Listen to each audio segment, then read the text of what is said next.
आज हम राजस्थान सार्वजनिक परीक्षा भर्ती में अनुचित साधनों की रोकथाम के अधि उपाय विधेयक 2022 पर विचार कर रहे हैं।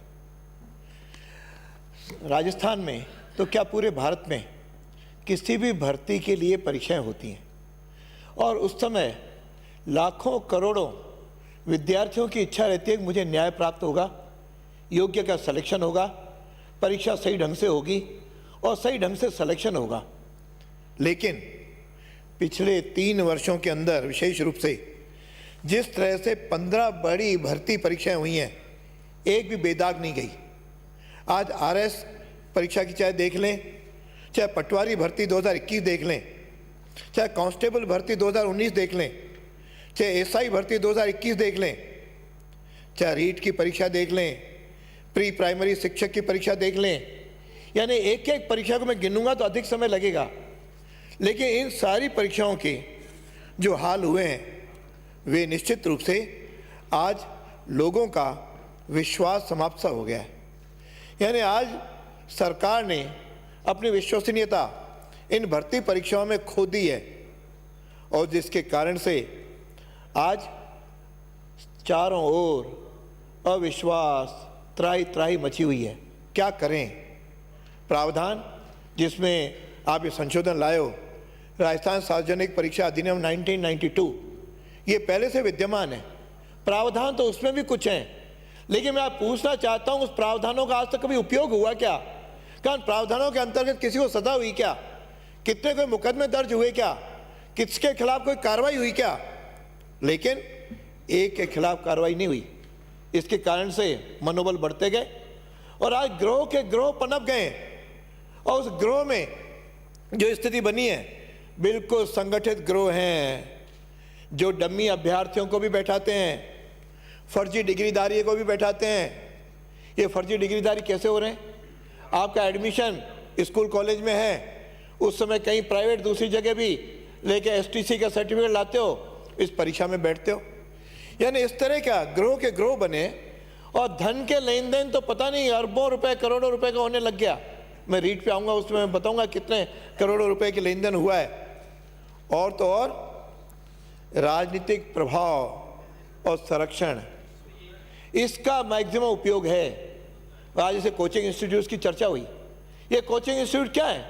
ये खुली दुकानें हैं जो पैसों के लेन देन के आधार पर सिलेक्शन कराते हैं। उस साफ लिखा रहता है कि आपका सिलेक्शन श्योर है, आपको नहीं तो पैसे लौटाए जाएंगे। यानी इस प्रकार की इतने रुपए प्रश्नों में से इतने प्रश्न आएंगे, ये बात हो गई, इसलिए मैं रिपीट नहीं कर रहा हूँ। यानी इस प्रकार की बातें आज पूरा मैंने विधेयक पढ़ लिया, कहीं भी कोचिंग इंस्टीट्यूट के बारे में एक भी शब्द इसमें नहीं है। असली गुनाहगार तो कोचिंग इंस्टीट्यूट है। कोचिंग इंस्टीट्यूट कौन चला रहा है? ये साधारण कोई लोग चलाते होंगे, लेकिन अधिकतर राजनीतिक नेताओं के संरक्षण में कोचिंग इंस्टीट्यूट चल रहे हैं, उनके संबंधी चला रहे हैं।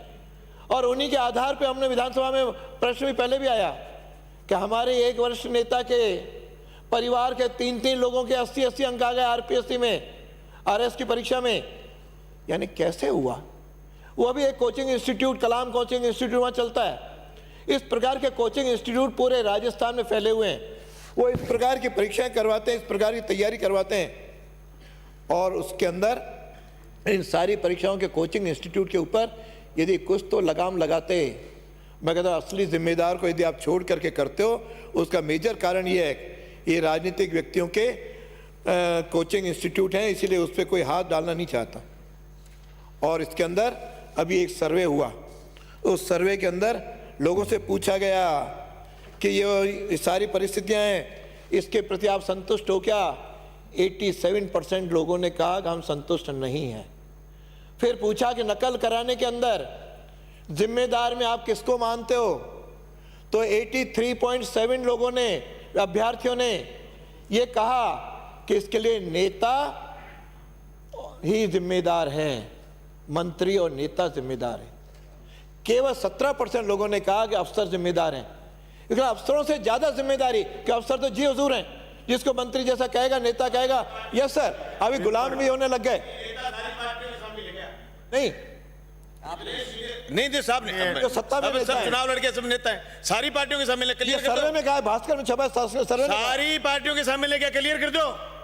ये नेताओं के हैं, सब अपने नेता हैं सब। ये कौन कह रहा है? बात नेता है। ढंग की करो आप यार। नेता को मान अपने कौन रहा है? नेता हैं सब। आपको नेता आप होंगे आपका शामिल, हम तो नहीं आपका है। जब नंबर आ जाए तो आप बोल देना। ऐसे कैसे बोल सकते हो आप? ये माननीय सदस्य, आप बिल पर बोलिए। बिल पे बोल रहा हूँ, ये सर्वे बिल का ही हुआ है। ये परीक्षा का बिल का जो सर्वे हुआ है, जो अखबारों में छपा है, मैं उसी को कोट कर रहा हूँ। कृपया बिल पर ही बोलें। फिर उसका ये बिल आपसे ज्यादा पढ़ा है, कहीं पढ़ा हो तो आ जाओ सामने, सारा नॉलेज आप शिक्षा मंत्री रहे तब बहुत ज्यादा है ना? और ये भी है कि 2005 में आपने भी नंबर बढ़ाने का काम किया, वो भी अवलोकन कर किया ना, मैंने तो 2 बार रीट भी करवाई और सफलतापूर्वक करवाई। कंटिन्यू करें। एक का भी कहीं आपने विपक्ष में से एक भी कोई मुद्दा नहीं उठ पाया। माननीय सदस्य, आपने बहुत अच्छे काम किए, पर एक सभापति काम महोदय। वो भी गिना दो कि बेटी के नंबर बढ़ाए थे। सभापति महोदय, बेटी तो आप लोगों ने पता नहीं मुख्यमंत्री के सामने सारे आपस में शिक्षकों बात ने नहीं कहा करें प्लीज। ये विलोपित करें, जबरदस्ती लगाएंगे, व्यक्तिगत इल्जाम लगाएंगे, जवाब दूंगा। प्लीज डिस्टर्ब नहीं। फिर आपने इसके अंदर बिंदु 9 के अंदर प्रबंध तंत्र 2 में उपधारा 1 में आपने उसमें नाम लिखा है, मैं उसको जरा पढ़ लेता हूं कि उसके अंदर आपने ये उपधारा 9 जिसका 1 में लिखा है कि प्रबंध तंत्र अपराध प्रबंध तंत्र या संस्था या सीमित दायित्व भागीदारी या अन्य के किसी निदेशक, भागीदार, प्रबंधक, सचिव या अन्य अधिकारी की सहमति या उनके किसी उपेक्षा के फलस्वरूप कारित किया गया है। इसमें अध्यक्ष के नाम क्यों नहीं लिखा? क्या माध्यमिक शिक्षा बोर्ड का अध्यक्ष है? आपने जानबूझ करके माध्यमिक शिक्षा बोर्ड के अध्यक्ष को बचाने के लिए इसमें से अध्यक्ष नाम विलोपित किया है। इस तरह कभी नहीं हो सकता, जबकि क्योंकि यानी आप अपने अपराधी को तो बचाना चाह रहे हो और बाकियों के इसमें नाम लिख करके आप विधेयक ला रहे हो, उस विधेयक से आपका होगा क्या? अब दूसरा मैं एक मुद्दा बताना चाहूँगा कि आखिर ये परीक्षा में आपने अपराधियों के नाम विधेयक तो लिया है, लेकिन परीक्षा केंद्र बनाने वाले, परीक्षा केंद्र जानबूझ करके रिमोट ऐसे जगह बनाया जाता है जहाँ पे नकल हो, जहाँ पे दूसरे प्रकार के कोई पहुँच ही नहीं सके। आगे परीक्षा केंद्र बनाने वाला कौन है? फिर पेपर में जो विसंगति आती है जिसके कारण से लोग कोर्ट में जाते हैं, उसके मामले में ये चुप है। और तो और इस सारे में प्रकरण में मैं माननीय सभापति महोदय मैं कहना चाहूँगा, यदि हिम्मत थी तो यूपी गवर्नमेंट की तरह कोई विधेयक नहीं लाया गया वहाँ पे सीधे आदेश दे दिए दोषी अफसर नेताओं की संपत्ति जब्त की जाए, गैंगस्टर कानून लागू कर दिया, रासुका लागू कर दिया और उनके घरों पर बुलडोजर चला दिए, तब भय व्याप्त होता है। यानी आपके इस तरह से थोड़ी आपने विधेयक लाया, कानून बनाया, उसको कोर्ट के अंदर आप ले जाएंगे और कोर्टों के अंदर इसका मुकदमों का एक अंबार लग जाएगा जिस मुकदमे का कोई जवाब तक नहीं आएगा। अब इस प्रकार की सरकार की कार्यप्रणाली का मैंने जिक्र कर दिया, ये पूरा का पूरा राजनीतिक संरक्षण इसका जिम्मेदार है। और तो और जो जारोली जो बोर्ड के चेयरमैन थे, उन्होंने स्वयं ने हटने के बाद कहा कि जो कुछ हुआ राजनीतिक संरक्षण में हुआ, लेकिन वो राजनीतिक संरक्षण क्या है आज तक उनसे कोई पूछ नहीं पाया।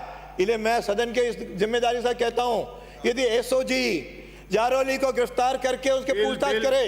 प्लीज बिल पर बोलिए। बिल ही है, रीट का मामला, रीट के माध्यमिक शिक्षा बोर्ड के चेयरमैन है, रीट का उन्हीं की अध्यक्षता में हुई है। मैं पेपर के इसके अलावा कहीं दूर नहीं जाऊंगा, सवत आप विश्वास रखिए। उसके जारोली के पेपर माध्यमिक शिक्षा बोर्ड के चेयरमैन वो हटे, उन्होंने कहा राजनीतिक संरक्षण हुआ, एसओजी की जांच चल रही है, यदि एसओजी उनको पूछेगी, उनको गिरफ्तार करके मांग करेगी तो राजनीतिक संरक्षण में कौन है ये मालूम पड़ेगा। जबकि विधेयक लाना सरल है, पारित कराना भी बहुमत के आधार पर करा लोगे, इसकी क्रियान्विति कैसे होगी? असल में क्रियान्विति का ही सबसे बड़ा मुद्दा है और क्रियान्विति इसलिए नहीं हो सकती क्योंकि इसमें ऊपर तक के सारे लोग लिप्त हैं। मैं रीट की यदि आप जिक्र करूं, पेपर लीक हुआ, पेपर लीक किसने किया? पूरा का पूरा जितने लोग हैं, नाम अखबार में भी आ चुके, मैं उसको ज़्यादा पढ़ूंगा नहीं, उसके अंदर हमारे एक मंत्री उसके संयोजक हैं, राष्ट्रीय संयोजक हैं, ये सारा जो है राजीव स्टडी सर्कल एक संस्था है, तो उसके संयोजक हैं और सारे जितने लोग गिरफ्तार हुए हैं वे उन्हीं के हुए हैं। और सुभाष यादव, बैरवा, गोटवा, सुनीता पचौरी, प्रदीप पाराशर, देवेंद्र परमार, नदीम चिश्ती। माननीय सदस्य बिल पर बोलिए। बिल ये बिल है, इनके रीट की परीक्षा बिलों के बिल में परीक्षा पे नियंत्रण लाने के लिए आई है। ये परीक्षा में किस तरह से अनुचित साधन, मैं बिल को पढ़ के आया हूं, प्लीज ये अनुचित साधन का उपयोग है ये अनुचित साधनों का ही विधेयक है, ये अनुचित साधनों का इन लोगों ने उपयोग किया। और जब मंत्री ही उसमें इन्वॉल्व होंगे अनुचित साधनों के करवाने में, तो फिर वो कैसे रुकेगी। इसलिए सबसे पहले मैं आपसे मांग करूंगा कि इसके अंदर इस प्रकार की जो व्यक्तियां हैं, इसके अंदर और रिटायर्ड लोग लगाए जाते हैं जिसके कारण से समस्या आती है, राजनीतिक व्यक्ति राजीव स्टडी सर्कल के लगाए जाते हैं, और दूसरा इन सारी परीक्षाओं की कभी ऑडिट नहीं होती। पैसे लाखों करोड़ों अरबों रुपए आते हैं और जाते हैं, लेकिन उसकी कभी तक ऑडिट नहीं हुई। और जब ऑडिट नहीं कराओगे, सेवानिवृत्त लोगों को लगाओगे, तो रीट में तो कह रहा हूँ, अजमेर के सारे माध्यमिक शिक्षा बोर्ड के रिटायर्ड लोग लगाए थे रीट में, और इसलिए कारण से पेपर का आउट हुआ। किसने कहा था कि पेपर के जो पेपर निकाला गया वह अनुचित साधन तो था ही, तो किसके संकुल में किसने पेपर रखवाए, जरा इसकी जांच हुई क्या। पेपर संकुल में रखवाए गए, चाबी दो दे दी गई, जाके निकालो पेपर और ले जाओ, करोड़ों रुपए कमाओ। ये रीट की परीक्षा के अनुचित साधन नहीं है तो क्या हुआ। मैं अनुचित साधन पे बोल रहा हूँ। उस अनुचित साधन के अनुसार उसमें किसने कहा कि वहां पे पेपर रखवाने के साथ प्राइवेट लोगों को लगाओ, सरकारी लोगों को लगाते, कहते कलेक्टर और एसपी के अंतर्गत पेपर रखते, लेकिन पेपर नहीं रखे जाते। ये सारी चीजें मिली भगत थी जिसमें अरबों रुपए का लेन देन हुआ है। इसे सबसे पहले राजीव स्टडी सर्कल के जितने लोग जुड़े हुए हैं, चाहे उसे मंत्री क्यों नहीं हो, चाहे मुख्यमंत्री क्यों नहीं हो, उसके खिलाफ सीबीआई की जांच करवाई जाए। यदि नहीं कराएंगे हम आकर के करवाएंगे, इनको जेल में भेज के रहेंगे, इसमें कहीं कोई हम प्रतिपेशी नहीं आने देंगे।